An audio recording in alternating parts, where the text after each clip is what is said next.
এই যে আপনারা দেখতে পাচ্ছেন, এটা হচ্ছে নীল লিটমাস পেপার আর এটা হচ্ছে লাল। আপনারা দেখেন এখন কিভাবে চেঞ্জ হবে।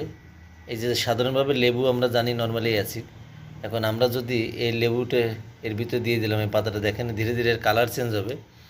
এবং একই সাথে এইখানে দেখেন লাল লিটমাস পেপারটি আমরা কি করলাম, এই সাবান ক্ষার জাতীয় পদার্থ সাবানের উপর থুয়ে দিলাম।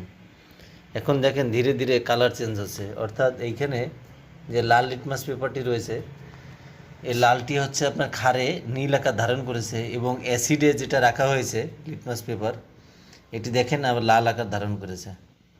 অর্থাৎ এই লিটমাস পেপার হচ্ছে এক প্রকার ইন্ডিকেটর। এটি আপনার নীল লিটমাস অ্যাসিডে লাল হয় আর ক্ষারে লাল লিটমাস নীল আকার ধারণ করে, যা আপনারা দেখতেই পাচ্ছেন লিটমাস পেপার।